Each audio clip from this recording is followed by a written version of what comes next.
Oke, assalamualaikum warahmatullahi wabarakatuh. Kembali lagi bersama saya di channel Taufik YC Official. Pada kesempatan kali ini kita akan membahas tentang dasar ke-IMM-an. Simak video ini hingga selesai. Welcome back.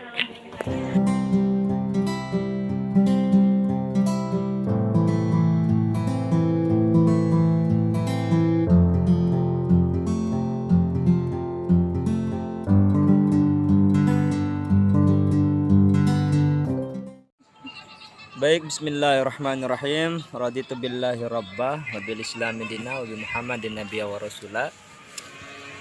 Pada kesempatan video kali ini kita akan membahas tentang ke-IMM-an. Jadi berbicara tentang ke-IMM-an itu tidak ada habisnya kecuali kiamat. Ya. Karena IMM ini akan terus ada dan terus ada gitu. Karena IMM adalah organisasi perkaderan atau organisasi kaderisasi. Ketika napas kaderisasi mati, maka matilah IMM. Gitu. Tapi selama napas kaderisasi itu ada, maka regenerasi akan selalu ada. Gitu.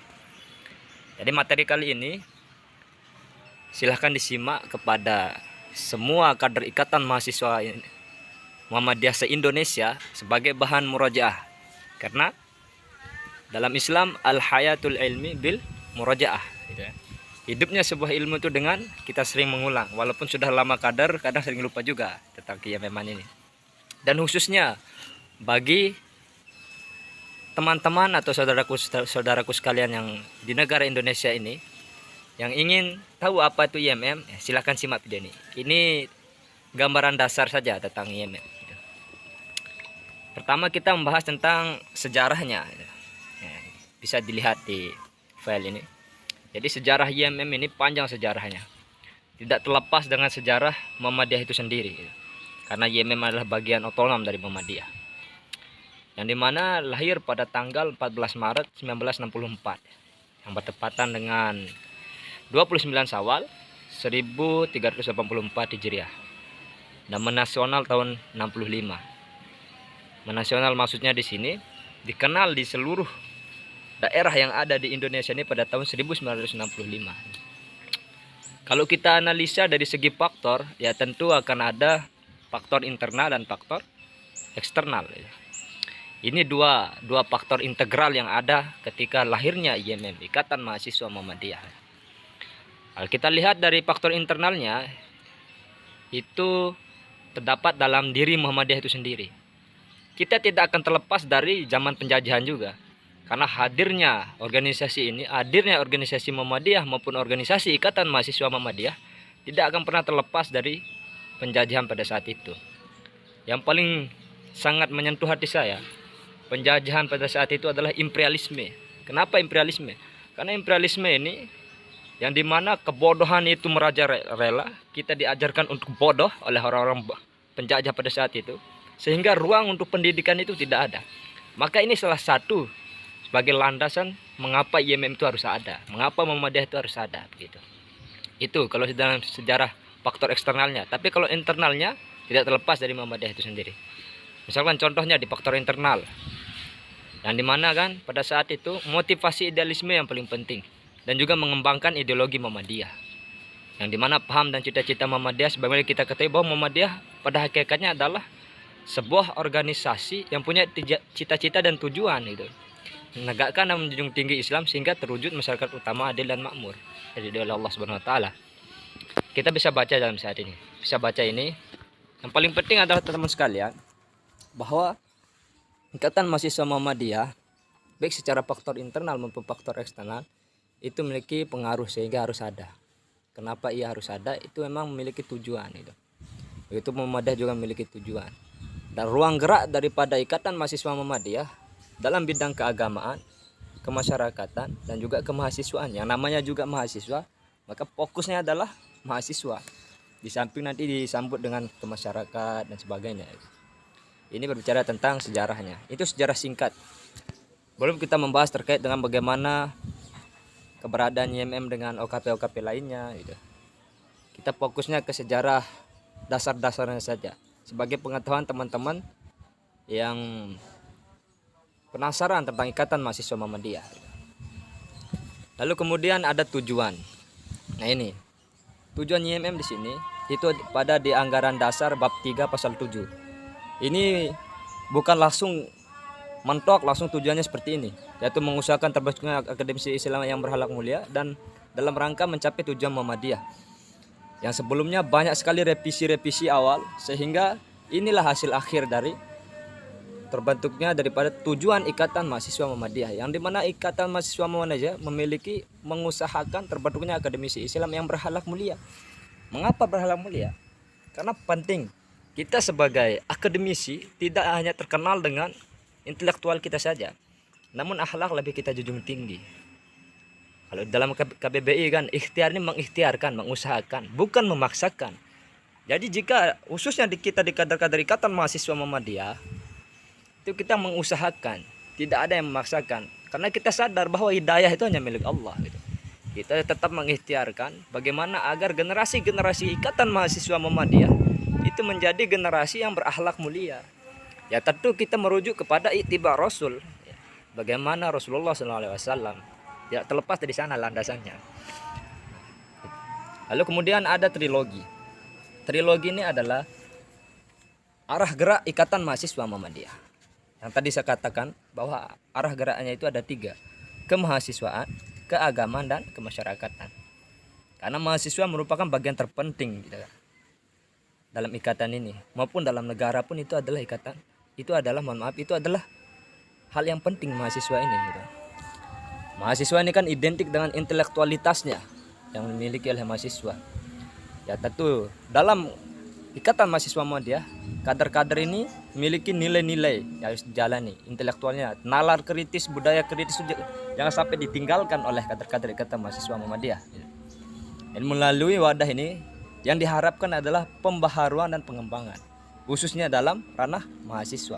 Ini arah gerak kita, teman-teman sekalian, atau imawan imawati se-Indonesia yang menonton video ini. Kemudian keagamaan. Keagamaan merupakan hal terpenting juga, dikarenakan ikatan sebagai organisasi otonom dari Muhammadiyah yang mengupayakan terbentuknya akademisi Islam yang berhalak mulia. Yang kita harapkan kan melalui wadah ini, melalui Ikatan Mahasiswa Muhammadiyah ini, yang kita harapkan agar kader-kader ini atau regenerasi kader kita itu memiliki wawasan Islam. Ya minimal kita bisa membaca Al-Quran, itu minimal itu. Kita awali dengan tahsinnya, tajwidnya, ya itu yang kita harapkan. Baru kita merembet ke lain. Karena berbicara tentang keagamaan ini bukan hanya sekedar kita berbicara tentang ibadah kita saja, namun bagaimana ibadah sosial kita.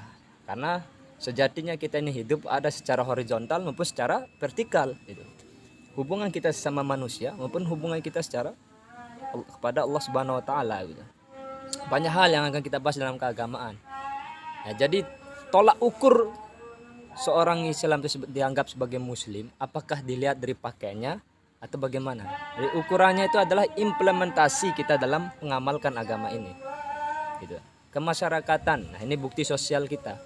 Bahwa kita sebagai kader ikatan bukan hanya sekedar fokus dalam dirinya saja sehingga apatis terhadap keadaan sosial. Misalkan contohnya dalam keadaan masyarakat kita ikut serta menampilkan identitas kita gitu. Bahwa kita adalah kader Ikatan Mahasiswa Muhammadiyah itu aktif juga dalam bersosial, kita berkontribusi di masyarakat. Ya simpelnya begitulah.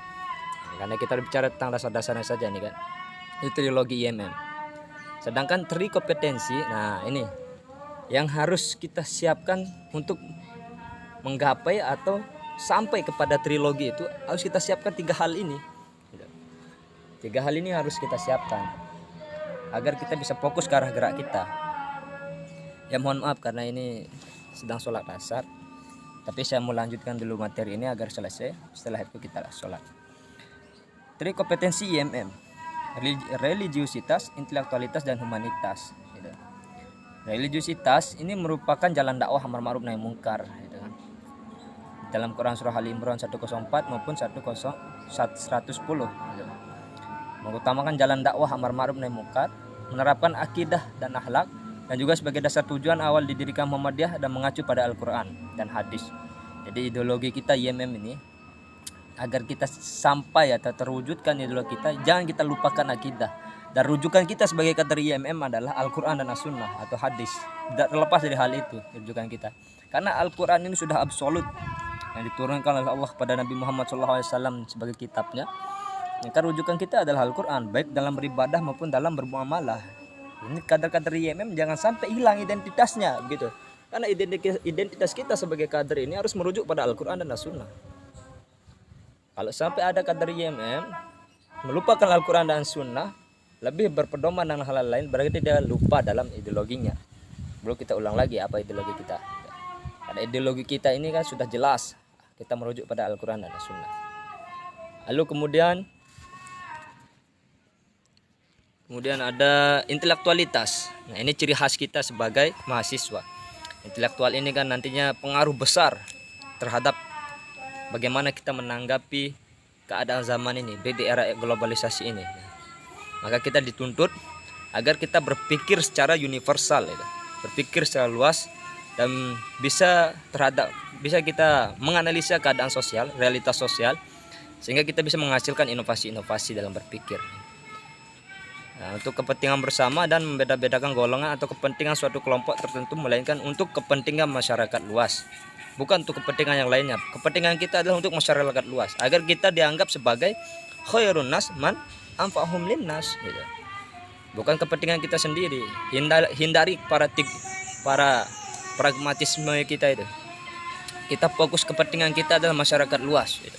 Semua harus merasakan kebermanfaatan kita nih sebagai kader Ikatan Mahasiswa Muhammadiyah. Nah, ini kan kita harus memiliki kesadaran berpikir logis dan kritis, ya. Menyikapi segala macam permasalahan tantangan global yang akan kita hadapi sebagai kader Ikatan Mahasiswa Muhammadiyah. Ya, khususnya kalau kita berada di dalam perguruan tinggi Muhammadiyah, ya jangan sampai budaya tradisi nalar kritis itu hilang, logis dan kritis itu hilang. Ketika kita melihat keadaan kezoliman yang ada misalkan di kampus masing-masing, ya tentu kita harus analisa dan kaji isu, gitu. Dan kader Ikatan Mahasiswa Muhammadiyah bukan menjadi masalah di perguruan tinggi Muhammadiyah, namun menjadi pengaman yang akan melindungi daripada kemajuan bagaimana Universitas Muhammadiyah Mataram ini. Maka kita harus ikut serta dalam kontribusi memberikan konsep-konsep kita dalam memajukan perguruan tinggi Muhammadiyah. Ya tidak akan salah misalkan kita memberikan audiensi kepada birokrasi yang ada di kampus kita masing-masing, khususnya di perguruan tinggi Muhammadiyah, dengan harapan agar diperbaiki, dievaluasi. Itu tugas kita kader ikatan. Maka jangan takut untuk bersuara. Nah, itu implementasi dari bukti bahwa intelektualitas kita itu ada. Begitu teman-teman sekalian. Lalu humanitas. Ini kan jiwa humanis, kemanusiaan, dan bukan kita ini dianggap kader-kader ikat ini bukan dehumanistis itu. Namun kita harus punya jiwa humanis itu. Yang dimana kita nanti di sana sebagai objek dalam pengaktualisasian ilmu secara objektif gitu. Dan realistis yang diperoleh dari berbagai macam aspek pembelajaran sehingga mampu diterima oleh masyarakat.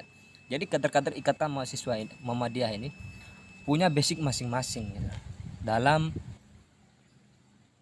berkontribusi atau dalam memberikan kebermanfaatannya di masyarakat masing-masing gitu. Kita yang paham dengan agama ya berikan kontribusi kita dalam hal agama. Begitu implementasinya, begitupun dengan teman-teman yang lain atau imam-imam yang lain. Dan kita harus paham juga arah transformasi kita gitu, agar kita bisa diterima oleh masyarakat. Sehingga kader IMM seharusnya memiliki jiwa kemanusiaan, solidaritas yang tinggi dengan sesama manusia, dan mampu mempelopori serta menjadi teladan dalam perubahan yang terjadi di masyarakat. Intinya humanitas ini adalah jiwa kemanusiaan kita. Jangan jauh-jauh, kita lihat keadaan internal kita misalkan. Misal kita yang masih di komisariat, kita lihat bagaimana kehidupan sosial yang ada di komisariat kita. Nah, di sanalah kita akan belajar bagaimana menyelesaikan masalah dengan jiwa-jiwa humanitas kita. Aktualisasinya di sana. Ketika kita sudah selesai dengan keadaan internal di komisariat, kita belajar di internal kita di IMM, baru kita akan bisa lebih luas lagi untuk ke masyarakat. Ini berbicara tentang hal-hal yang harus kita siapkan, yaitu religiusitas, intelektualitas, dan humanitas. Lalu kemudian ada 6 penegasan. Ini 6 penegasan IMM. Kalau kita lihat dalam sejarah, pada tanggal 1 sampai 5 1965 itu adalah muktamar pertama di Solo. yang ditandatangani langsung oleh Kiai Haji Ahmad Badawi tentang 6 penegasan ini. Isi 6 penegasan ini bisa kita baca secara bersama-sama. Yang pertama, menegaskan bahwa IMM adalah gerakan mahasiswa Islam. Lalu yang kedua, menegaskan bahwa kepribadian Muhammadiyah adalah landasan perjuangan IMM. Ketiga, menegaskan bahwa fungsi IMM adalah eksponen mahasiswa dalam Muhammadiyah. Yang keempat, menegaskan bahwa IMM adalah organisasi. Menegaskan bahwa IMM adalah organisasi IMM yang sah, mengindahkan segala hukum, undang-undang, peraturan serta dasar dan falsafah negara. Yang kelima, menegaskan bahwa ilmu adalah amaliyah dan amal adalah ilmiah. Dan yang keenam adalah terakhir, menegaskan bahwa amal IMM adalah lillahi ta'ala dan senantiasa diabadikan untuk kepentingan rakyat. Sekarang kita kupas dari 6 penegasan ini. Apa maksud dari 6 penegasan ini? Yang pertama, dari menegaskan bahwa IMM adalah gerakan mahasiswa Islam.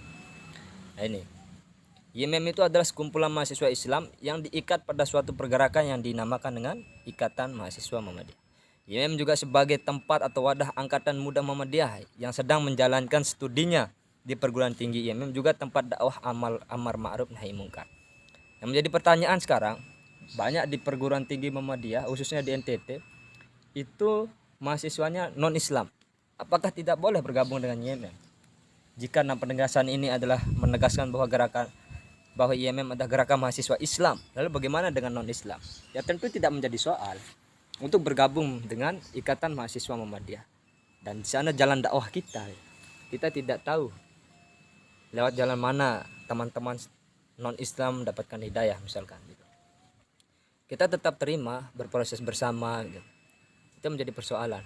Dan Ikatan Mahasiswa Muhammadiyah bukan hanya sekedar di perguruan tinggi Muhammadiyah saja, namun di semua perguruan tinggi itu ada Ikatan Mahasiswa Muhammadiyah gitu. Selama labelnya adalah Islam, maupun fokusnya adalah dia adalah mahasiswa, baik itu mahasiswa Islam maupun mahasiswa non Islam. Lalu yang kedua, menegaskan bahwa kepribadian Muhammadiyah adalah landasan perjuangan IMM. Nah, ini kita harus baca ulang lagi tentang apa kepribadian Muhammadiyah. Kepribadian Muhammadiyah itu ada 3. Muhammadiyah adalah gerakan Islam, Muhammadiyah adalah gerakan dakwah, dan Muhammadiyah adalah gerakan tajdid, teman-teman sekalian. Nah, ini kita harus bahas sedikit ya. Muhammadiyah adalah gerakan Islam. Ya tentu Muhammadiyah adalah gerakan Islam, maksudnya itu adalah ketika berdakwah harus sesuai dengan Al-Quran dan As-Sunnah Al-Makbulah itu. Itu maksudnya Muhammadiyah adalah gerakan Islam. Begitupun dengan Ikatan Mahasiswa Muhammadiyah. Jika landasan perjuangan kita adalah kepribadian Muhammadiyah, maka hal-hal yang 3 ini jangan pernah dilupakan, khususnya dalam gerakan Islam. Ya, kita harus tetap merujuk pada Al-Quran dan As-Sunnah itu. Jangan sampai merujuk pada hal yang lain, sehingga kita cacat 6 penegasan ini tidak terrealisasikan dalam diri kader ikatan. Lalu yang kedua, Muhammadiyah adalah gerakan dakwah. Kita harus beramar ma'ruf nahi mungkar. Jadi sering kali kita diidentikan kader-kader ikatan ini dengan misalkan aksi demonstrasi. Jadi seolah-olah aksi demonstrasi ini ada hal yang salah bagi ayahanda kita misalkan, atau bunda-bunda kita yang ada di perguruan tinggi Muhammadiyah. Padahal kita sudah tahu kepribadian Muhammadiyah itu Muhammadiyah adalah gerakan dakwah. Nah, kita landasan perjuangan kita adalah ini, gerakan dakwah. Apakah aksi ini salah? Ya tidak. Bagi kita, bagi kader ikatan, aksi tidak salah. Itu adalah jihad konstitusi gitu. Itu adalah jalan jihad kita untuk mengevaluasi bagaimana kinerja birokrasi yang ada di universitas kita masing-masing gitu. Ini adalah jalan dakwah juga. Kalau kita dakwah agar tidak menjadi tradisi kesalahan-kesalahan yang dilakukan oleh birokrasi ini misalkan. Kita harapan kita ke depan itu di akhirat nanti mulus masuk surga. Itulah kita ini akan ikatan supaya tidak tetap amar ma'ruf nahi mungkar. Kita tidak pernah ingin menghancurkan perguruan tinggi kita sendiri gitu, atau PTM kita sendiri. Malah kita ingin memajukan daripada universitas kita masing-masing, khususnya PTM, perguruan tinggi Muhammadiyah. Kemudian ada Muhammadiyah adalah gerakan tajdid. Nah, ini tajdid ini kan ada yang dinamakan dengan pembaharuan. Kita juga jangan pernah lupa hal ini, purifikasi dan dinamisasi. Bisa teman-teman baca di sini, karena perkembangan zaman ini banyak praktek-praktek dalam Islam ini sudah tidak sesuai dengan ajaran Al-Quran dan Sunnah. Maka kader ikatan harus menjadi garda terdepan dalam mendakwahkan hal itu, khususnya dalam kalangan mahasiswa. Nah, kita lanjut ke penegasan yang ketiga, teman-teman. Menegaskan bahwa fungsi IMM adalah eksponen mahasiswa dalam Muhammadiyah. Kita sebenarnya ini fokusnya ke bagaimana berdakwah, karena kita sebagai eksponennya, karena kita Ikatan Mahasiswa Muhammadiyah ini kan ideologi kita tidak terlepas dari Al-Quran dan Sunnah, maka fokus kita adalah berdakwah. Intinya bagaimana dakwah Muhammadiyah itu tersampaikan di mahasiswa yang ada di perguruan tinggi Muhammadiyah maupun non-PTM. Itu yang harus kita gaungkan. Yang paling penting adalah amar ma'ruf nahi mungkar, dan kita berfastabiqul khairat. Inilah sedikit tentang eksponen. Yang keempat, menegaskan bahwa IMM adalah organisasi mahasiswa yang sah. Ini kan sudah sah. Maksudnya di sini ini kita secara negara ini sudah legal, bukan ilegal. Legalitas kita itu terpercaya secara konstitusi. Maka tidak ada ruang untuk kita disalahkan atau dianggap bahwa organisasi yang salah gitu. Baik dalam pandangan negara maupun di Muhammadiyah itu sendiri. Karena kita legal, kita memiliki hukum secara sah. Dan kita mengindahkan segala aturan yang ada di negara ini. Falsafah negara ini kita ikuti juga. Kita bahas sedikit-sedikit saja. Lalu yang kelima, menegaskan bahwa amal adalah ilmiah dan ilmu adalah amaliyah. Nah, ini asik kalau kita bahas ini. Kalau bagi saya, dalam kita berilmu ini bukan hanya sebatas berilmu, namun ada wujud manifestasinya, yaitu aktuali atau implementasinya dalam kehidupan kita sehari-hari. Jadi ilmu ini tidak hanya sebatas perbincangan saja, tanpa ada amaliyah yang kita lakukan. Lalu kemudian kita beramal harus sesuai dengan ilmu. Memang betul, ketika kita mengamalkan segala sesuatu ini, baik dalam amaliyah ibadah kita, itu harus sesuai dengan ilmu, bukan hanya sekedar beramal saja. Makanya penting itu adalah kita ikhlas dan ittiba Rasul. Kita mengikuti Rasulullah itu. Karena landasan normatif kita kan Al-Quran dan As-Sunnah. Maka harus kita mengikuti bagaimana cara Rasulullah. Ini dalam berilmu. Baik, kita melanjutkan pembahasan. Karena kemarin terpotong disebabkan ada hal yang lain yang membuat tidak lanjutnya video itu.